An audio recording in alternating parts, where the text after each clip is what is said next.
We're happy to be now at the EMJ, Earle M. Jorgensen Steel Company.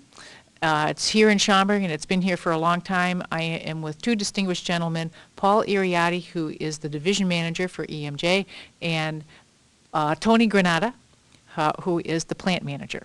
So first of all, Paul, tell us a little bit about EMJ and how long you've been here, how many employees you have, and what you do here. Hi.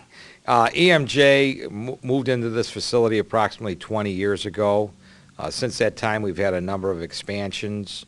We are now up to just about 700,000 square feet. We have another 20 acres of open land to build on. EMJ is a metals distributor.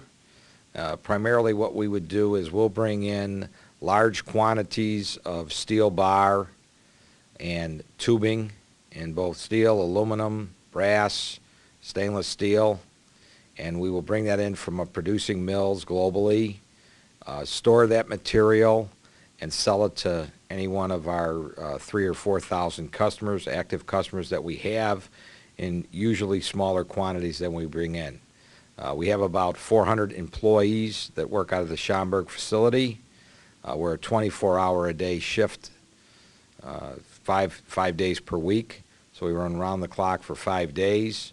And business conditions at this point in time are still fairly good, although we've seen some weakness in the last month.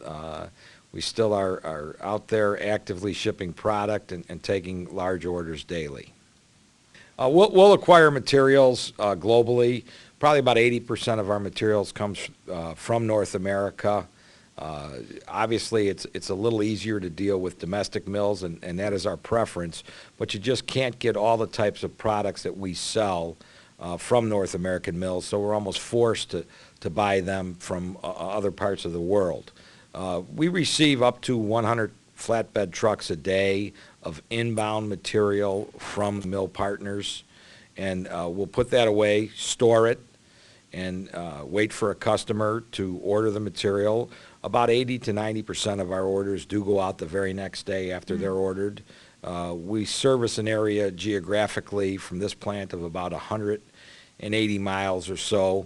And then EMJ as a corporation has facilities in Minneapolis and in Iowa, in Indianapolis and in Michigan. So our footprint is to service this geographic area. Schaumburg offers us tremendous access to obviously a lot of the highways to get really in any direction we need to, east, west, north, or south from this facility. And we'll have outbound anywhere up to 100 trucks a day also going out, obviously. Primarily our customer base are machine shops and larger OEMs, and some of them are very busy right now. The agricultural market, John Deere, CNH, Case is still very busy. Caterpillar is still very busy.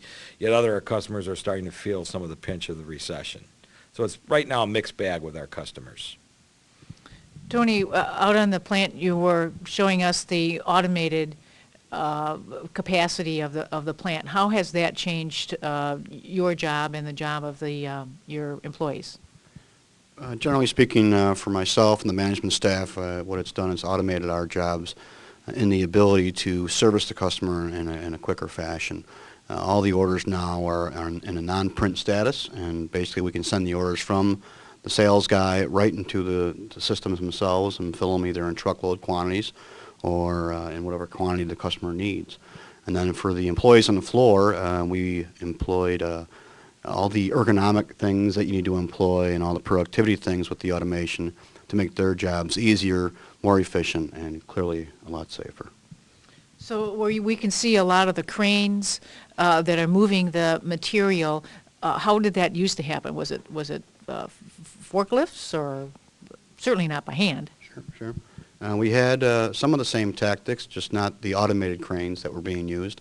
And it was just more manual in terms of more guys doing more of the lifting, more guys running that equipment where their hands are or body parts are near that stuff, whereas today they're usually a great distance from that product. Mm-hmm.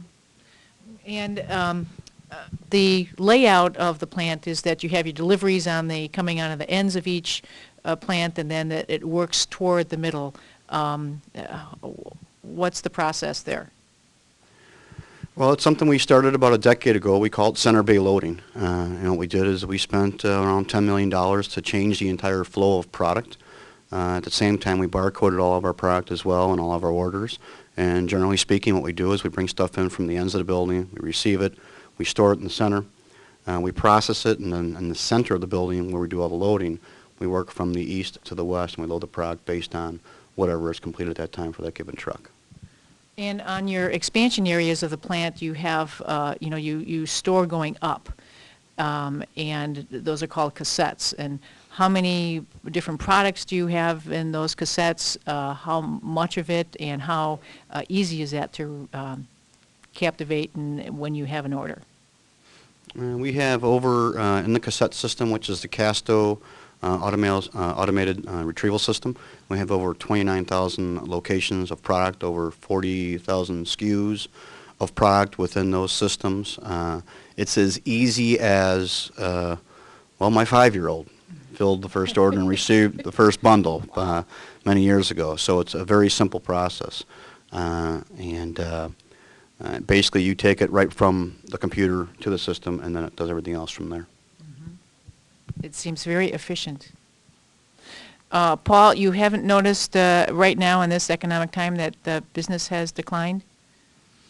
As I mentioned before, it's a little bit of a mixed bag. We have seen weakness in the commodity pricing. The elements used to make steel have come down rather rapidly.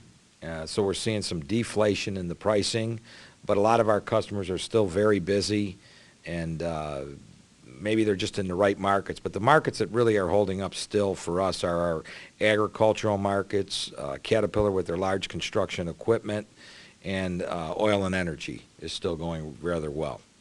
What EMJ attempted to do, and I think we were successful at it, is to be competitive globally.